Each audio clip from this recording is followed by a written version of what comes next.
আমাদের রাজ্যে বিধানসভা নির্বাচন ঘোষণা হয়ে গেছে। তার পরিপ্রেক্ষিতে সমস্ত রাজনৈতিক দলগুলি তাদের প্রার্থী অলরেডি ঘোষণা করে দিয়েছে। তো আজকে আমরা চলে এসেছি মুর্শিদাবাদ জেলার রানীনগর বিধানসভা কেন্দ্রে। এখান থেকে সিপিআইএম এর প্রার্থী হয়েছে জেলা কমিটির জেলা সম্পাদক মন্ডলীর সদস্য জামাল হোসেন এবং তৃণমূলের প্রার্থী আছেন সৌমিক হোসেন। তিনি গত বছর এখান থেকে অলরেডি জয়ী হয়েছিলেন। তো এই রানীনগর এলাকার রামনগর ডিএন ক্লাবের মানুষ কি ভাবছে আগামী বিধানসভাকে কেন্দ্র করে, যে যিনি প্রার্থী ছিলেন তার পক্ষেই রায় দেবে নাকি তারা পরিবর্তন চাইবে, তো সেটাই আমরা জেনে নেব তাদের কাছ থেকে। তো আপনার নাম? আমার নাম হাসানুজ্জামান রাজেশ। কি করেন? আমি এমনি পড়াশোনা করি, এখন বেকার, কিছু করি না। ভোট হয়েছে? হ্যাঁ, ভোট হয়েছে। তো কি মনে হচ্ছে এবার এখানকার? মনে হচ্ছে অবশ্যই পরিবর্তনের দরকার। আর আমাদের সবচেয়ে বড় বিষয় যে আমরা আমাদের রানীনগর 2 ব্লকের স্থানীয় প্রার্থী, ঘরের ছেলে, আমাদের পাড়ার ছেলে জামাল হোসেনকে পেয়েছি। হ্যাঁ, সেই হিসাবে আমরা চাইছি, এবং তিনি খুব কাজের ছেলে। সব সময় আমাদের রানীনগর 2 ব্লকে সব সময় 365 দিনে সময় দেন। একজন রাজনীতিবিদ এবং তিনি খুব কাজের মানুষ। তো তাকে পেয়ে তো আমাদের অবশ্যই ভালো লাগবে। এবং আগের যে বিধায়ক আছে সেই বিধায়ক সৌমিক হোসেন, সেই বিধায়ককে আমরা চাইছি সেই বিধায়ক বাদ দিয়ে আমাদের স্থানীয় বিধায়ক, তার বাড়ি কোথায়। এটা কি কোনো ইস্যু হচ্ছে এলাকা আপনাদের এলাকার ক্ষেত্রে? উনি তো বহরমপুরে থাকেন বা ডোমকলেও একবার ভোটার হয়েছিলেন, তো উনি বহিরাগত হিসাবে কি কোনো ওনার একটা নেগেটিভ দিক আছে? অবশ্যই বহিরাগত হিসাবে অবশ্যই নেগেটিভ দিক আছে। আমাদের একটা শহীদ জন্য যদি আমাদেরকে সেই সুদূর বহরমপুর 2-3টে ব্লক পার হয়ে যেতে হয়, আর আমাদের যদি স্থানীয় জামাল হোসেন যদি আমরা সামনে যদি তাকে ভবিষ্যতে এমএলএ হিসাবে পাই, তাহলে আমাদের এই সামান্য 2 কিলোমিটার 3 কিলোমিটার গিয়ে আমরা তার সিগনেচার, তার সহিটা পাবো। এটা আমাদের অবশ্যই ভালো। অবশ্যই আমাদের রামনগর এবং আমাদের যে কালীনগর 1 অঞ্চল, আমি 1 অঞ্চলে পড়ছি, আপনি এখানে যেখানে অবস্থান করছেন সেটা কালীনগর 2 অঞ্চল, আর রাস্তার ওই পাটটা কালীনগর 1। এই দুটো অঞ্চলে আমাদের 63 রানীনগর বিধানসভার মধ্যে পড়ছে। এবং এখানকার মানুষ অবশ্যই, বিশেষ করে আমি তো চাইছি এদিকে জামাল হোসেন জিতুক। জিতলে অবশ্যই ভালো। আমরা স্থানীয় এমএলএ পাচ্ছি, ঘরের ছেলে, গ্রামের ছেলে। আমরা সবসময় আমাদের দাবি দেওয়া যে কোনো জিনিস আমরা বলতে পারবো তাকে গিয়ে। এবং আমাদের হসপিটালের বিষয়, রাস্তা সংস্কার, যে কোনো, এই যে আমাদের কাতলামারি থেকে আপনার ইসলামপুরের রাস্তা যে বেহাল অবস্থা, বারবার দেখছি প্রথম দেখলাম পিচ রাস্তায় ইট ফেলা হচ্ছে। প্রথম দেখলাম পিচ রাস্তায় ইট ফেলা হচ্ছে, বারবার দেখছি দেখি আপনার রাস্তা সংস্কার হচ্ছে, রাস্তা উদ্বোধন হচ্ছে, কিন্তু আপনার রাস্তায় আর পিচ করছে না, রাস্তা হচ্ছে না। এটা একটা ভাওতাবাজি করছে মানুষকে। সে মানুষ দেখবে এই রাস্তাগুলো কি মানুষের মধ্যে কোনো ইয়ে ফেলবে? অবশ্যই ইফেক্ট ফেলবে, রাস্তা ফেলবে। এবং আমাদের তুমি তো যুবক ছেলে, পড়াশোনা কমপ্লিট হয়েছে কেবল, এই যে দিদি যে রিসেন্টলি ভাতা চালু করেছে, তো সেটাকে কিভাবে দেখছো? ভাতার মধ্যে ভাওতাবাজি। আমি নিজেই যুবক, আমি অবশ্যই যুবশ্রী প্রাপ্ত, কিন্তু আমি নিজেই যুবশ্রী পাইনি। এরকম অনেকদিনই পাইনি। এবং আপনারা খবর মাধ্যমে থেকে থাকবেন যে আমাদের রানীনগর 2 ব্লকে অলরেডি আন্দোলন শুরু হয়ে গেছে। যারা স্বচ্ছ তারা পায়নি, অস্বচ্ছ টাকার বিনিময়ে সেই ভাতা পেয়েছে। অনেক অনেক ধন্যবাদ। ঠিক আছে। আপনার নাম? আমার নাম ইয়ারুল ইসলাম। কি করেন? আমি বেকার।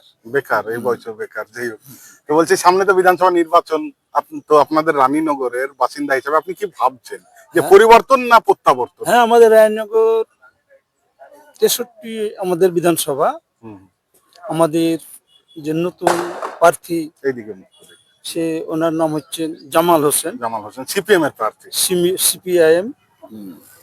আমরা পরিবর্তন চাচ্ছি, যে আমরা জামাল হোসেন আসুক, আমাদের এলাকার ছেলে বা নিজের ছেলে, আমাদের 24 ঘন্টার জন্য আমরা ওকে পাশে পাবো।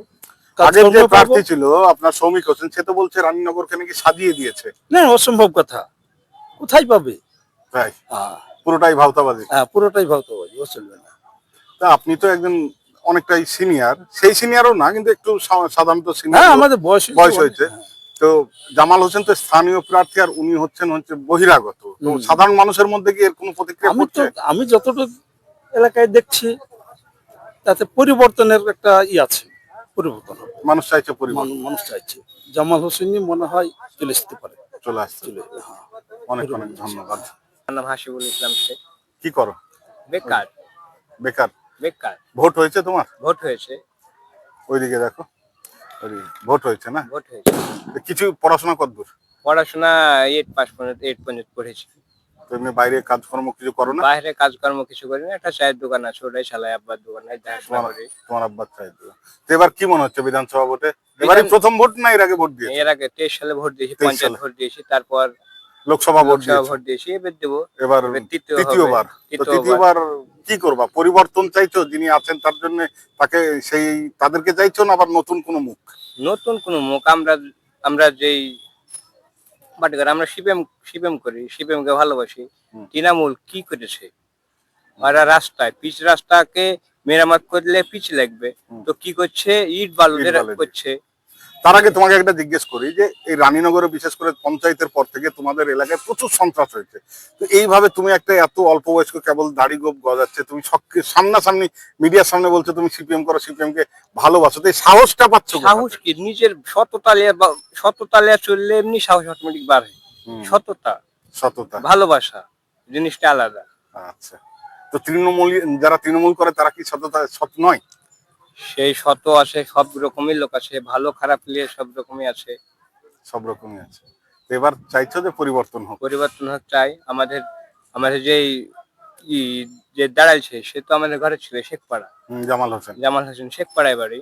হ্যাঁ, শেখপাড়ায় আপনার আমরা শেখপাড়া ডেলি যাই, ধরেন কাজ ক্ষেত্রে হ্যান ত্যান। হুম, বেশ, আমার যদি একটা কিছু দরকার হয়, আমার শেখপাড়া হুম। 5 মিনিট লাগবে যেতে। হুম। আর আমার বিধায়ক সমীর হোসেনের কাছে গেলে তো 5 মিনিট লাগবে না। হুম, ও আর সারাদিন বাড়ি তো লেগে যাবে। 3-4 খান, ও বহরমপুরে থাকতে পারে, ও কলকাতাও থাকতে পারে, দমকলেও দমকলেও থাকতে থাকতে পারে, পারে, গঙ্গার ঠিক উপরেও নাই। থাকতে পারে। সেই ঠিক নাই, জানি না।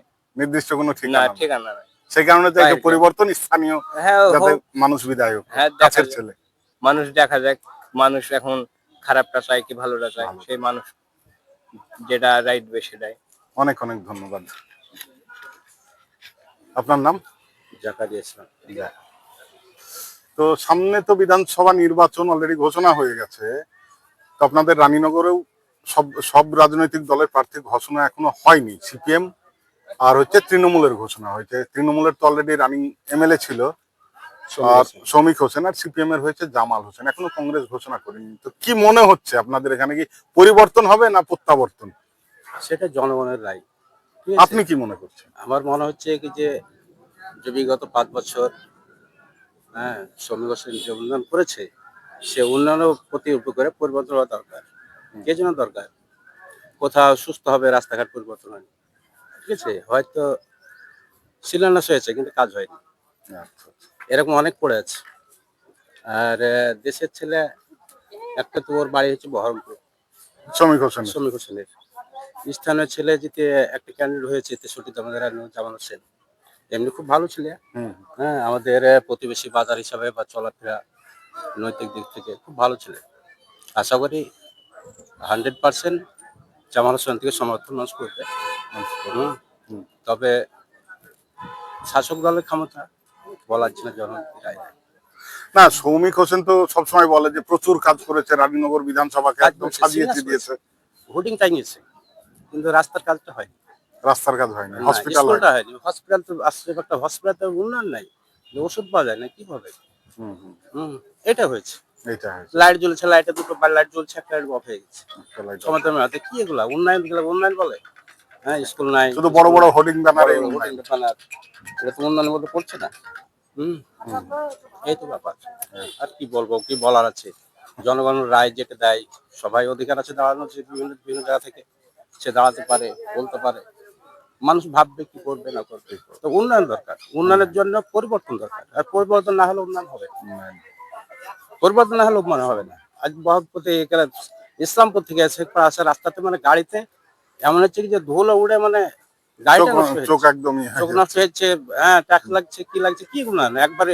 একবার টাকাটা স্যাংশন হলো, রাস্তা হবে, দেখাচ্ছে আবার পুনরায় ইট ঢালছে। এগুলো কি উন্নয়ন? এগুলা শুধু আয়ু উন্নয়নের কান্ট্রি না। উন্নয়নের কান্ট্রি মুখে যতটা বলবে তত করতে হবে। হ্যাঁ, তো আশা করি কমরেড জামাল হোসেন খুব ভালো ছেলে, এলাকার ছেলে। হ্যাঁ, যথেষ্ট ভোট পাবে, মানুষ চাইবে, ভোট পাবে। হ্যাঁ, তবে একটা শাসক দলের ভোট আছে, ওটা ঠিক আছে, কি করবে সে জনগণের ব্যাপার। জনগণ। তো এই যে 5 বছর উন্নয়ন করেছে, এই উন্নয়নের কান্ডারি ঘুমাতে হবে, ঘুমাতে হবে। এটা আমি বলবো, আর কিছু বলতে চাই না। অনেক অনেক ধন্যবাদ।